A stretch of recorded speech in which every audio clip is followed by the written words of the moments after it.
ज़बूर 81 में यूं लिखा है, खुदा फरमाता है, खुदावन तेरा खुदा मैं हूं जो तुझे मुल्क मिस्र से निकाल लाया। तू अपना मुंह खूब खोल और मैं उसे भर दूंगा। पर मेरे लोगों ने मेरी बात ना सुनी और इसराइल मुझसे रजामंद ना हुआ। बस मैंने उनको उनके दिल की आहट पर छोड़ दिया ताकि वो अपने ही मशवरों पर चलें। काश मेरे लोग मेरी सुनते और इसराइल मेरी राहों पर चलता। मैं जल्द उनके दुश्मनों को मगलूब कर देता और उनके मुखालफों पर अपना हाथ चलाता। खुदावन से अदावत रखने वाले उसके ताबिया हो जाते और इनका जमाना हमेशा तक बना रहता।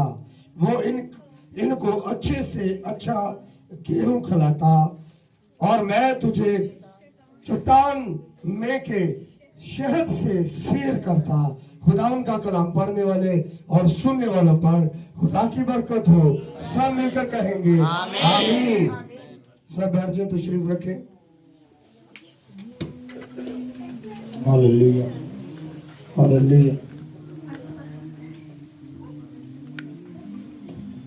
हालेलुया। खुदावन तेरा शुक्र हो, तेरी तारीफ हो, तेरी तमजीद हो। मेरे पाक खुदा तेरा शुक्र करता हूँ तेरी हजूरी के लिए, तेरे पाक रूह के लिए, तेरे खादमीन के लिए, तेरे प्यारों के लिए, बेटे बेटियों के लिए।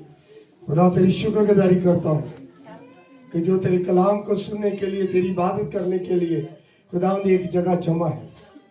हाँ मेरे पाक खुदा, तो अपने पाक रूह के वसीला से, अपने लोगों के वसीला से हमको मुख्तलिफ जगहों से खुदावंद एक जगह जमा करता है, ताकि खुदावंद जिस तरह पानी इब्तिदा में बिखरा हुआ था और आपने एक जगह पर जमा किया और उसको समुंदर का नाम दिया, इसी तरह खुदावंद हम सबको भी आप जगह पे जगह से जमा करते हैं और इक्लीसिया का नाम देते हैं, अपनी दुल्हन का नाम देते हैं।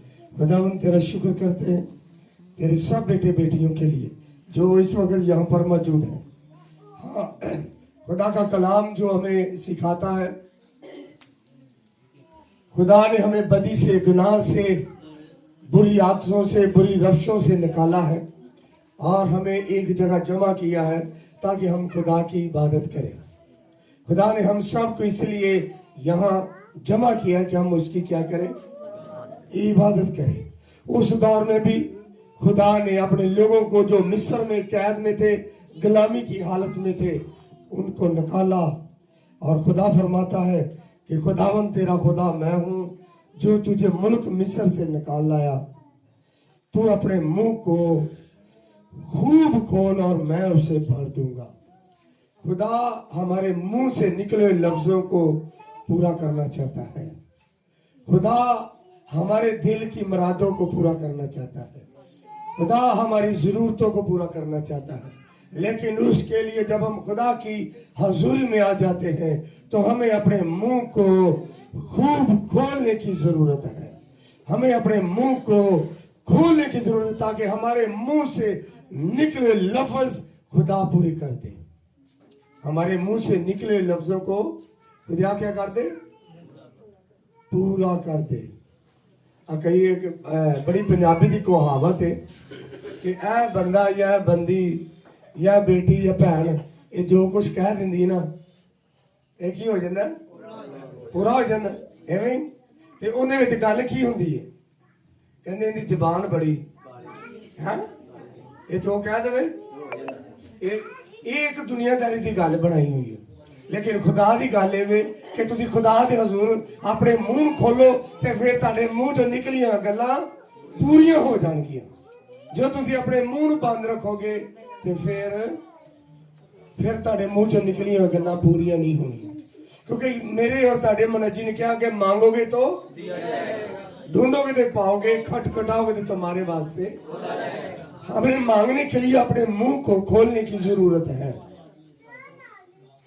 अपने मुंह को खोलने की जरूरत है। जब हम अपने मुंह को खोलेंगे तो इसके बाद मेरा और आपका खुदावंद फरमाता है, पर मेरे लोगों ने मेरी बात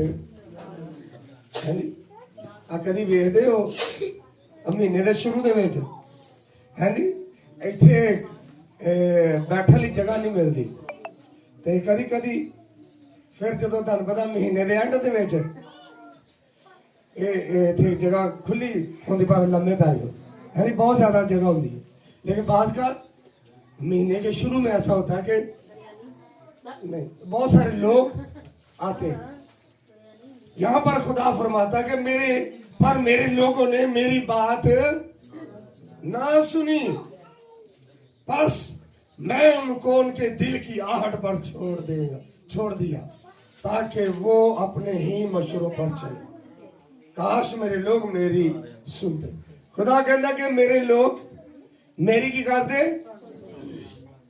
ते खुदा की कहता है, खुदा की कहता है कि तुसी मेरी इबादत करो तो मैं ताडे रोटी पानी दे विच की करांगा। ते असीं रोटी पानी वास्ते किथे जाने वा? काम करन चले जाने हैं। इत्थे खुदा कहता तुसी मेरी इबादत करो तो मैं ताडे रोटी और पानी च ते ताडे विचों बीमारी नूं की कर देंगा। ताडे इलाके च इस्तकात नहीं होगा, ना कोई बेऔलाद होएगी, बल्कि ताडी उम्र नूं भी मैं दराज कर देंगा। सिर्फ इबादत करनी है खुदा की।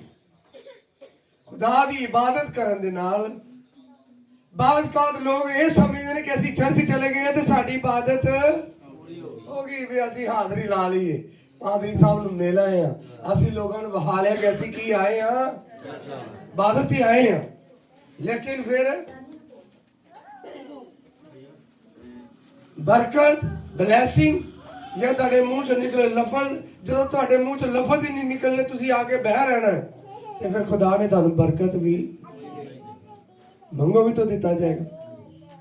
इत्थे खुदा कहंदा पुराने यादनामे च कि तू अपने मुंह नूं की कर, ते मंगण वास्ते की करना पैंदा है? मुंह खोलना पैंदा है। मैं तुहानूं एक तमसील देना वा ते इस तो बाद असीं फिर अगे वधांगे खुदा दे कलाम च। खुदा दे एक तमसील कि पहले जिवें पुराने घरां दे विच घोंसले हुंदे सी, एक सुराख हुंदे सी बालियां दे विच ਜਾਂ ਘਰਾਂ ਦੇ ਸ਼ਤੀਰਾਂ ਦੇ ਵਿੱਚ ਜਾਂ ਸਾਈਡਾਂ ਦੇ ਕਿਨਾਰਿਆਂ ਦੇ ਦੀਵਾਰਾਂ ਦੇ ਵਿੱਚ ਪਲਸਤਰ ਨਹੀਂ ਸੀ ਉਦੋਂ ਹੁੰਦੇ, ਕੱਚੇ ਘਰ ਹੁੰਦੇ ਸੀ ਤੇ ਇੱਟਾਂ ਵਿੱਚੋਂ ਨਿਕਲੇ ਹੁੰਦੇ, ਵਿੱਚ ਸੁਰਾਖ ਹੁੰਦੇ ਸੀ ਤੇ ਉਹਦੇ ਵਿੱਚ ਚਿੜੀਆਂ ਨੇ ਆਲਣੇ ਬਣਾਏ ਹੁੰਦੇ ਸੀ, ਘੋਂਸਲੇ ਬਣਾਏ ਹੁੰਦੇ ਸੀ ਤੇ ਉਹਨਾਂ ਦੇ ਵਿੱਚ ਬੱਚੇ ਹੁੰਦੇ ਸੀ। ਕਈਆਂ 'ਚ 4 ਹੁੰਦੇ ਸੀ, ਕਈਆਂ 'ਚ 5, ਕਈਆਂ 'ਚ 3, ਕਈਆਂ 'ਚ 2 ਵੀ ਹੁੰਦੇ ਸੀ।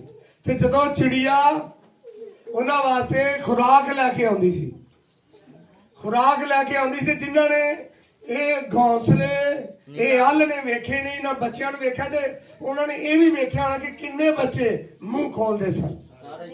जदों चिड़िया किन्नियां होंदियां सी? एक चिड़िया उन्होंने वास्ते सुंडियां खुराक लैके आउंदियां सन ते किन्ने बच्चे उन्होंने दे बच्चे मुंह खोलते सन? सारे खोलते सी। इस गल दे नाल तुसीं मुतफिक जे। लेकिन जो मेरा और तुहाडा मुनज्जिद ने कहा 2 या 3 मेरे नां दे विच जमा होणगे, उत्थे मैं उन्हां दे दरम्यान दे विच जमा, उत्थे मैं मौजूद होवांगा। वो जदों सानूं बरकत देण वास्ते पूरी जमात दे विच आ जांदा है ते फिर असीं उदों अपने मूंह नूं क्यों नहीं खोलदे ताकि खुदा किते सानूं बरकत ना दे देवे। खुदा ने कहा आसमान ते जमीन टल जाणगियां लेकिन मेरे मुंह दीयां गल्लां हरगिज़ नहीं टलणगियां। खुदा सानू बरकत देना चाहता है। खुदा साडी जिंदगी दे विच अपने जलाल नूं ज़ाहिर करना चाहता है। खुदा कहता है कि तुसी मेरी इबादत करो, पहले मेरी इबादत करो। ते इबादत करना मकसद ये नहीं कि तुसी चर्च च चले गए, इबादत गाह च चले गए हो ते तुहाडी इबादत होगी। लेकिन तुसी जदों तक गीत सबूर नहीं गांदे, कलाम नूं ध्यान नाल नहीं सुनदे, मिसाल के तौर पर इत्थे खुदा दे खादम या हरून साहब अक्सर गिफ्ट वंडदे ने, कदी कदी सानू पैसे दे हार भी पाते ने, हैं जी पादरी साहब, ते असीं कदी पैसे दे हार इत्थे रख के जाने नाल लैके जाने वा, नाल ही लैके जाते जी। इत्थे कदी पैसे वेखे कि पादरी ने मैनू हार पाया होवे पैसा दा ते मैं इत्थे रख जावां, मैं तो भाई नाल लैके जाना। ते जदों खुदा दा कलाम सारे पैसिਆਂ हीरे जेवरात नालों महंगा कीमती है ते उदों असीं ओनू क्यों नहीं नाल लैके जांदे? जदों असीं थोड़ी देर बाद असीं पुछांगे कलाम दे विच किहड़ी आयत किहड़ा हवाला पढ़िया गया है, ते चंद लोगां नूं आएगा ते बाकियां नूं क्योंकि उन्होंने ध्यान नहीं जिस्मानी तौर पर इतने बैठे ने मौजूद ने, लेकिन रूहानी तौर पर ज़हनी तौर पर वो इतने नहीं है, वो अपने उन्होंने कामों के विच खोए हुए ने। ये तुसी हर शख्स जदों असी इबादत दे विच आ जाने सरां नूं झुकाने अखां नूं बंद करने, तुसी इस चीज़ का इजहार या इस चीज़ नूं महसूस कीता होवे तुहाडा ज़हन कित्थे हुंदा है? जदों अखां बंद करदे हो कित्थे ज़हन चला जांदा? ਜਿਹੜੇ ਕੰਮ ਤੁਹਾਡੇ ਕਰਨ ਵਾਲੇ ਹੁੰਦੇ ਨੇ ਜਾਂ ਕਿਤੇ ਤੁਸੀਂ ਜਾਣਾ ਹੁੰਦਾ ਜਾਂ ਕਿਸੇ ਕੋਈ ਵੀ ਕੰਮ ਜਾਂ ਕਿਸੇ ਦੇ ਨਾਲ ਤੁਹਾਡੀ ਕੋਈ ਖੈਮ ਖੈ ਜਾਂ ਕੋਈ ਗੱਲਬਾਤ ਹੋ ਜਾਂਦੀ ਹੈ ਤੇ ਤੁਹਾਡਾ ਜ਼ਿਹਨ ਉੱਥੇ ਹੁੰਦਾ, ਤੁਹਾਡਾ ਜਿਸਮ ਇੱਥੇ, ਅੱਖਾਂ ਬੰਦ ਕੀਤੀਆਂ ਨੇ ਜ਼ਿਹਨ ਤੁਹਾਡਾ ਇੱਥੇ। ਇਸ ਲਈ ਖੁਦਾ ਨੇ ਕਿਹਾ ਕਿ ਤੂੰ ਸਾਰੀ ਅਕਲ ਸਾਰੀ ਤਾਕਤ ਹੈ ਨੀ ਸਾਰੇ ਦਿਲ ਦੇ ਨਾਲ ਖੁਦਾ ਦੀ सारी अकल ते सारा दिल, अकल भी यानी साड़ी अकल ते किते होर चली जाती, जिसम इत्थे बैठा हुंदा ते फिर असी इस तो बरकतां नहीं पा रहे, जिहड़ी वजह तो खुदा ने सानू दुखा मुसीबतां परेशानियां वास्ते इस दुनिया ते नहीं बल्कि सानू उन्हें बरकतां वास्ते इस दुनिया वास्ते इस दुनिया च भेजिया रखिया कि ताकि लोग जब असी बरकतां वाले होवांगे लोग साडे नूं वेखणगे, जदों खुदा दी रोशनी साडे विच चमकेगी तो फिर लोग भी खुदा दे नज़दीक सानू वेख के आना शुरू हो जाएंगे। तो जदों असी आप ही अंधेरे च होवांगे, असी आप ही कर्जे च दबे होवांगे, असी आप ही मुसीबतां च होवांगे, कहना दुआ करने वाले दा यह हाल है तो साडा की हाल होगा है जी। फिर असी भी सानू की जरूरत है दुआ करन दी है जी, सानू की जरूरत है इबादत करन दी। अगर इबादत करने वाले दी हाल है इस तरह ते इन्हें वजह वेख के असी पूरे दिल दे नाल पूरी अकल ते पूरी ताकत दे नाल खुदा दी इबादत नहीं करते, साडा ज़हन किते होर हुंदा। आओ इस मैं एक होर रेफरेंस देंगा, जसाया नबी दा सहीफा 38 बाब है।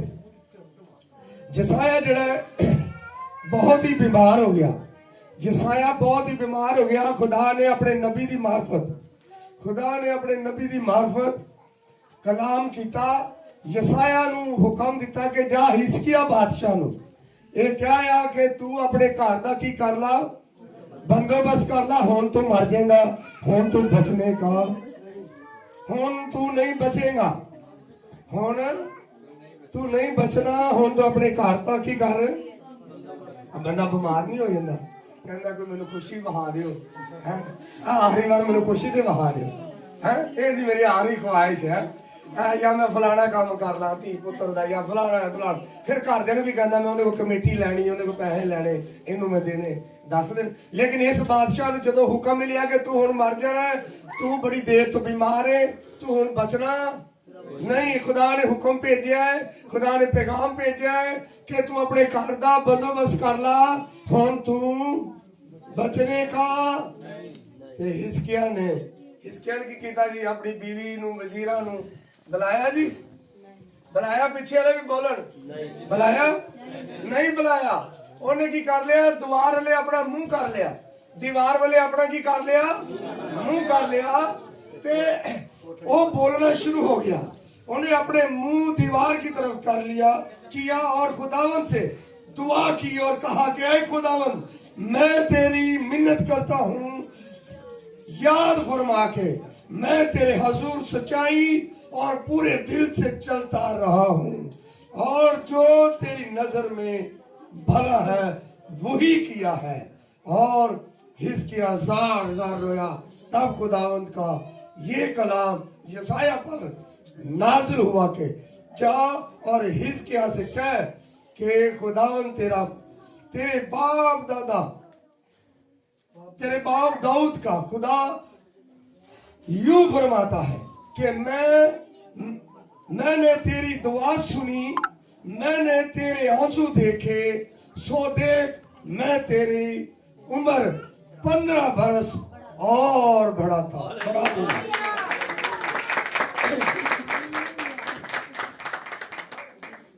जी हाँ, जो आप मुंह खोलते हैं तो खुदा के इरादों को क्या कर देते हैं, बदल देते हैं, तब्दील कर। खुदा ने ही पैगाम दिया था कि जाए हिजकिया से कह दे, हिजकिया बादशाह से कि तू अब बचने का नहीं, मर जाएगा। वही खुदा है। जैसे ही उसने रोना शुरू कर दिया, चलाना शुरू कर दिया, अपने मुंह को खूब खोलना शुरू कर दिया, पुकारना शुरू कर दिया, वो ही खुदा का इरादा बदल गया। और जो साडा बच्चा कोई रोंदा जिद करदा बाजार से जाते बच्चे नाल चले जाते ना बाजार से, कभी कभी अजकल के मावा घर ही छड़ देते उथे, फिर दुकान तो हिलन नहीं देते है। बच्चे जो नाल जाते हैं, जो असी चीज उनको बच्चे को पसंद आ जाए तो नाल लैके दईए तो उथे नहीं लेटना शुरू कर देता, रोना शुरू कर देता, चलाना शुरू मैं एहो ही लैनी चीज ते हार के कहते आ भाई इनू दे दे, साडी जान छड़ा दे। ਜਦੋਂ ਤੁਸੀਂ ਖੁਦਾ ਦੀ ਹਜ਼ੂਰੀ ਦੇ ਵਿੱਚ ਰੋਂਦੇ ਹੋ, ਚਲਾਉਂਦੇ ਹੋ, ਪੁਕਾਰਦੇ ਹੋ ਤੇ ਖੁਦਾ ਦੇ ਇਰਾਦੇ ਵੀ ਤਬਦੀਲ ਹੋ ਜਾਂਦੇ ਨੇ। ਖੁਦਾਵਰ ਸਾਡੀ ਉਮਰ ਨੂੰ ਵੀ ਵਧਾ ਦਿੰਦਾ ਹੈ, ਖੁਦਾ ਸਾਨੂੰ ਬਰਕਤ ਦੇ ਦਿੰਦਾ ਹੈ, ਖੁਦਾ ਅਸੀਂ ਫਿਰ ਵਧਨੇ ਖੁਦਾ ਦੇ ਵਿੱਚ। ਲੇਕਿਨ ਇਹ ਉਦੋਂ ਹੀ ਹੋਣਾ ਹੈ ਜਦੋਂ ਅਸੀਂ ਆਪਣੇ ਮੂੰਹ ਨੂੰ ਖੂਬ ਖੋਲ੍ਹਦੇ ਹਾਂ, ਜਦੋਂ ਅਸੀਂ ਆਪਣੇ ਮੂੰਹ ਨੂੰ ਖੁਦਾ ਦੀ ਹਜ਼ੂਰੀ ਦੇ ਵਿੱਚ ਖੋਲ੍ਹਦੇ ਹਾਂ ਤੇ ਖੁਦਾ ਸਾਨੂੰ ਕੀ ਕਰਦਾ ਹੈ? ਬਰਕਤ ਦਿੰਦਾ ਹੈ। ਇਸ ਵਾਸਤੇ ਜਦੋਂ ਕਦੇ ਵੀ ਕਿਸੇ ਜਗ੍ਹਾ ਤੇ ਵੀ ਤੁਸੀਂ ਇਬਾਦਤ ਦੇ ਵਿੱਚ ਹੋ, ਖੁਦਾ ਦੀ ਹਜ਼ੂਰੀ ਦੇ ਵਿੱਚ ਹੋ, ਤੇ ਕੋਸ਼ਿਸ਼ ਕਰੋ ਕਿ ਜਿਸ ਤਰ੍ਹਾਂ ਪਾਦਰੀ ਸਾਹਿਬ ਗੀਤ ਗਾਉਂਦੇ ਨੇ, ਪਾਸਟਰ ਸਾਹਿਬ, ਤੇ ਤੁਸੀਂ ਅਗਰ ਤੁਹਾਨੂੰ ਨਹੀਂ ਆਉਂਦੇ ਤੇ ਤੁਸੀਂ ਦੂਸਰੀ ਵਾਰ ਉਹਨਾਂ ਦੇ ਨਾਲ ਕੋਸ਼ਿਸ਼ ਕਰੋ ਗਾਓ। ਆਪਣੇ ਮੂੰਹ ਨੂੰ ਖੋਲੋ ਤੇ ਦੁਆ ਦਾ ਮੌਕਾ ਮਿਲੇ ਤੇ ਦੁਆ ਬੁਲੰਦ ਆਵਾਜ਼ ਦੇ ਨਾਲ ਕਰੋ, ਖੁਦਾ ਦੀ ਹਜ਼ੂਰ ਦੁਆ ਕਰੋ, ਖੁਦਾ ਦੀ ਹਜ਼ੂਰੀ ਦੇ ਵਿੱਚ ਵਧੋ, ਫਿਰ ਹੀ ਖੁਦਾ ਸਾਨੂੰ ਬਰਕਤ ਦੇਗਾ। ਫਿਰ ਅਸੀਂ ਇਬਾਦਤ ਉਹਨੂੰ ਹੀ ਕਹਿੰਦੇ ਜਦੋਂ ਅਸੀਂ ਇਬਾਦਤ ਕਰੀਏ। ਤੇ ਜੇ ਅਸੀਂ ਇਬਾਦਤ ਸੁਣ ਕੇ ਆ ਜਾਈਏ ਜਾਂ ਇਬਾਦਤ 'ਚ ਬਹਿ ਕੇ ਆ ਜਾਈਏ ਤੇ ਫਿਰ ਸਾਡੇ ਅੰਦਰ ਬਲੈਸਿੰਗ ਕੋਈ ਨਹੀਂ। ਫਿਰ ਅਸੀਂ ਸਮਝੋ ਕਿ ਫਰਜ਼ੀ ਤੌਰ ਤੇ ਗਏ ਸਾਂ, ਵਹਾਵਾ ਦੇ ਕੇ ਅਸੀਂ ਆ ਗਏ ਹਾਂ।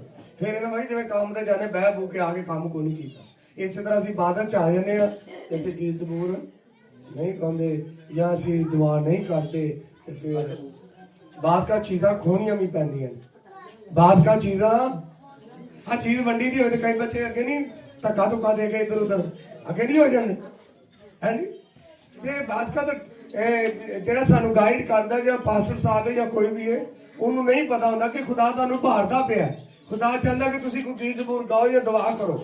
ਤੇ ਤੁਸੀਂ ਖੋਣ ਦਾ ਮਤਲਬ ਹੈ ਕਿ ਤੁਸੀਂ ਉਹਨੂੰ ਜਾ ਕੇ ਕਹਿ ਸਕਦੇ ਹੋ ਕਿ ਮੈਂ ਦੁਆ ਕਰਨੀ ਜਾਂ ਮੈਂ ਗੀਤ ਗਾਉਣਾ ਜਾਂ ਮੈਂ ਫਲਾਣਾ ਕੰਮ ਹੈ ਨਹੀਂ, ਤੇ ਉਹਦੇ ਨਾਲ ਤੁਸੀਂ ਫਿਰ ਤੁਹਾਨੂੰ ਮੌਕਾ ਦੇਗਾ। ਹੁਣ ਉਹਨੂੰ ਤਾਂ ਨਹੀਂ ਪਤਾ ਵੀ ਤੁਹਾਡੇ ਦਿਲ 'ਚ ਕੀ ਚੱਲ ਰਿਹਾ, ਖੁਦਾ ਤੁਹਾਨੂੰ ਕਿਸ ਤਰ੍ਹਾਂ ਛੂ ਰਿਹਾ, ਖੁਦਾ ਤੁਹਾਨੂੰ ਕਿਸ ਤਰ੍ਹਾਂ ਇਸਤੇਮਾਲ ਕਰਨਾ ਚਾਹ ਰਿਹਾ। ਤੁਸੀਂ ਉਹਨੂੰ ਦੱਸੋਗੇ ਤਾਂ ਫਿਰ ਤੁਹਾਨੂੰ ਮੌਕਾ ਦੇਗਾ ਤੇ ਫਿਰ ਤੁਸੀਂ ਖੁਦਾ ਦੀ ਹਜ਼ੂਰੀ ਦੇ ਵਿੱਚ ਵਧਦੇ ਜਾਓਗੇ। ਇਸੇ ਤਰ੍ਹਾਂ ਹਿਜ਼ਕੀਆ ਬਾਦਸ਼ਾਹ ਦੀ ਤਰ੍ਹਾਂ ਅਸੀਂ ਆਪਣੇ ਆਪ ਨੂੰ ਬਣਾ ਲਈਏ, ਅਸੀਂ ਆਪਣੇ ਮੂੰਹ ਨੂੰ ਖੋਲੀਏ। ਇੱਕ ਹੋਰ ਰੈਫਰੈਂਸ ਦਿਆਂਗੇ, ਇਸ ਤੋਂ ਬਾਅਦ ਖੁਦਾ ਦੇ ਕਲਾਮ ਨੂੰ ਬੰਦ ਕਰਾਂਗੇ। ਰੈਫਰੈਂਸ ਹੈ ਮੁਕੱਦਸ ਮਰਕਜ਼ ਦੀ ਮਾਰਫਤ ਲਿਖੀ ਗਈ ਅੰਜੀਲ 10 ਬਾਬ ਦੀ 46 ਆਇਤ ਵਿੱਚ ਕੁਝ ਇਸ ਤਰ੍ਹਾਂ ਲਿਖਿਆ ਹੈ। ਮੁਕੱਦਸ ਮਰਕਜ਼ ਦੀ ਮਾਰਫਤ ਲਿਖੀ ਗਈ अंजील 10 बाब 46 आयत में इस तरह लिखा है, और वो यरू में आए और जब वो और उसके शिगिर्द और एक बड़ी भीड़ यरू से निकलती थी तो तमाई का बेटा बर्तमाई अंधा फकीर राह के किनारे बैठा हुआ था, और ये सुनकर के यीशु नासरी है तो चला चला कर कहने लगा, ऐ इब्ने दाऊद, ऐ यीशु मुझ पर रहम कर। और बहुतों ने उसे डांटा कि चुप रह, मगर वो और भी ज्यादा चलाया, ऐ इब्ने दाऊद मुझ पर रहम कर। यीशु ने खड़े होकर कहा कि उसे बुलाओ। बस उन्होंने उसे अंधे को ये कहकर बुलाया कि खातिर जमा रख, उठ, वो तुझे बुलाता है। वो अपना कपड़ा फेंक कर उछल पड़ा और यीशु के पास आया, और यीशु ने उससे कहा, तू क्या चाहता है कि मैं तेरे लिए करूं? अंधे ने उससे कहा, ऐ रबूनी, ये कि मैं बिना हो जाऊं। यीशु ने उससे कहा, जा, तेरे ईमान ने तुझे अच्छा कर दिया। वो फिर फौरी बिना हो गया और राम ने उसके पीछे हो लिया। ये खुदा का कलाम फरमाता है। कौन? जब एक भीड़ जा रही थी यरूशलेम की तरफ, तो रास्ते में एक फकीर बैठा हुआ था, उसका नाम था तमाई का बेटा बर्तमाई। वो राह में आते जाते लोगों से भीख मांगा करता था। वो अंधा था। वो क्या था? और उसने एक कपड़ा बिछाया हुआ था, और कपड़े के नीचे जो लोग पैसे देते थे उसके नीचे रख लेता था। वो उसका बिजनेस था, उसका कारोबार था। और जैसे ही एक रश, एक शोर की आवाज सुनी, तो उसने उसको क्या किया किसी से पूछा टटोलते हुए कि भाई ये कैसा रस है, कैसा शोर है। उसने कहा कि यीशु नासरी जा रहा है। उसने जैसे ही यीशु का नाम सुना तो उसने क्या किया, क्या किया जी? जमात पीछे वाली बताए, उसने क्या किया? तमाई के बेटे बर्तमाई ने ऊंची आवाज से उसने चिल्लाना शुरू कर दिया। खुदा का कलाम फरमाता उसने चिल्लाना शुरू कर दिया, ऐ यीशु इब्ने दाऊद मुझ पर रहम कर, ऐ यीशु इब्ने दाऊद मुझ पर रहम कर। लेकिन लोगों ने उसको डांटा, चुप रहे। भाई तो 10 साल पीछे भी चले जाओ, 20 साल तो कहते यार पिछो आवाज ना दे, काम नहीं होना जेड़े मैं काम चाह है वो भी रुक जाने कहते सी ना। ਤੇ ਕਈ ਲੋਕ ਪਹਿਲੇ ਦੌਰ ਦੇ ਵਿੱਚ 35 ਸਾਲ ਪਿੱਛੇ ਚਲੇ ਜਾਓ ਤੇ ਲੋਕਾਂ ਨੇ ਗਿੱਦੜ ਸਿੰਘੀਆਂ ਸਾਂਭ ਕੇ ਰੱਖੀਆਂ ਹੁੰਦੀਆਂ ਹੈ ਜੀ, ਹੈ ਜੀ। ਕਈਆਂ ਕੋਈ ਸ਼ਹਿਰ ਦੇ ਪਿੰਡਾਂ ਥਾਵਾਂ 'ਚ ਜਾਂ ਸ਼ਹਿਰਾਂ 'ਚ ਇਹ ਨਹੀਂ ਮੈਨੂੰ ਪਤਾ, ਲੇਕਿਨ ਹੋ ਸਕਦੀਆਂ ਨੇ ਜਾਂ ਨਹੀਂ ਹੋ ਸਕਦੀਆਂ, ਕਿਉਂਕਿ ਜਿੰਨਾ ਕੰਮ ਨਹੀਂ ਸੀ ਨਾ ਹੁੰਦਾ ਕਹਿੰਦੇ ਸੀ ਗਿੱਦੜ ਸਿੰਘ ਹੀ ਲੈ ਜਾ। ਇਹ ਸੀ ਦੁਨੀਆ ਖੁਦਾ ਦੇ ਕਲਾਮ ਤੋਂ ਹਟ ਕੇ ਗੱਲ, ਦੁਨੀਆਦਾਰੀ ਦੀਆਂ ਗੱਲਾਂ। ਲੇਕਿਨ ਖੁਦਾ ਦਾ ਕਲਾਮ ਕਹਿੰਦਾ ਕਿ ਤੂੰ ਮੈਨੂੰ ਪੁਕਾਰ ਤਾਂ ਮੈਂ ਤੈਨੂੰ ਜਵਾਬ ਦੇਵਾਂ। इतने तमाई के बेटे बर्तमाई ने पुकारना शुरू कर दिया, ऐ यीशु इब्ने दाऊद मुझ पर रहम कर, ऐ यीशु इब्ने दाऊद मुझ पर रहम कर, ऐ यीशु इब्ने दाऊद मुझ पर रहम कर। लोगों ने उसको डांटा, चुप कराने की कोशिश की, लेकिन वो चुप ना रहा, वो और भी जोर से पुकारना शुरू हो गया। जितनी देर तक यीशु ने उसकी आवाज को ना सुन लिया उतनी देर तक वो पुकारता रहा, ऐ यीशु इब्ने दाऊद, ऐ यीशु इब्ने दाऊद, ऐ यीशु इब्ने दाऊद मुझ पर रहम कर, ऐ यीशु इब्ने दाऊद मुझ पर रहम कर। आखिरकार यीशु उसकी आवाज सुनकर रुक गया, ठहर गया और उसने अपने शिगिर्दों से कहा कि उसको मेरे पास बुला लाओ। और जैसे ही वो यीशु मसीह के पास उसको ले आए तो यीशु को पता था वो अंधा था। बहन नरगस, यीशु को पता था वो अंधा है। बहन दसो पिछलियां बहना, यीशु को पता था कि वो बंदा अंधा है जो पुकार रहा है। हाँ जी, नहीं पता सी, कह रही है भैन, कह रही है उन्होंने यीशु ਨੂੰ पता सी, इसलिए तो बंदे भेजे सी कि ਉਹਨੂੰ ਮੇਰੇ ਕੋਲ ਲੈ ਕੇ ਆਓ। हाँ जी, इस तो पहले वाली गल करना कि जिस तरह बंदे ਉਹਦੇ ਕੋਲ ਆਏ और क्या कि ਉਹ ਤੈਨੂੰ तू खातिर जमा रख, तू ईमान रखो, ਤੈਨੂੰ ਕੀ करता है? खातिर का मतलब ईमान। मैंने कहा खातिर जमा रख, तो वो तुझे बुलाता है। तो लिखा है कि उसने उछल पड़ा और कपड़े को क्या कर दिया? फेंक दिया और उनके साथ चला और यीशु के सामने खड़ा हुआ। यीशु जानता है कि वो अंधा है, लेकिन यीशु चाहता है कि ये अपने मुंह को खोले। यीशु क्या चाहता है? क्योंकि यीशु मसीह ने कहा मांगोगे तो दिया जाएगा, ढूंढोगे तो पाओगे, खटखटाओगे तो तुम्हारे वास्ते खोला जाएगा। यीशु मसीह चाहता था कि ये अपने मुंह से, यीशु जानता है कि वो अंधा है, यीशु जानता है कि वो अंधा, इसलिए उसने अपने शिगिर्दों को भेजा कि उसको मेरे पास लेकर आओ। यीशु जानता है कि हम कमजोर हैं, यीशु जानता है कि हम तंग दस्त हैं, यीशु जानता है कि हम बेरोजगार हैं, यीशु जानता है कि हम बीमारी में हैं, यीशु जानता है कि हम मुसीबत में हैं, यीशु जानता है हम परेशानी में हैं। लेकिन यीशु ये चाहता है कि हम उसकी हजूरी में अपने मुंह को खूब खोले ताकि खुदा हमें बरकत दे, ताकि हमें ब्लेसिंग दे। वो हमें छूना चाहता है, वो हमारी जिंदगी में अपने जलाल को जाहिर करना चाहता है।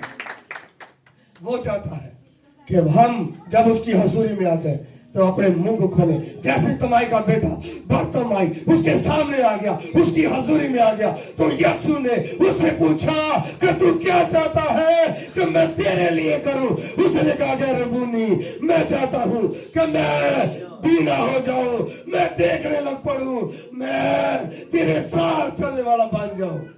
हाँ, उसने कहा कि जा, तेरे मां ने तुझको, और खुदा का कलाम फरमाता कि वो फौरन उसी वक्त अच्छा हो गया और देखना शुरू हो गया और खुदा के साथ साथ चलना शुरू हो गया।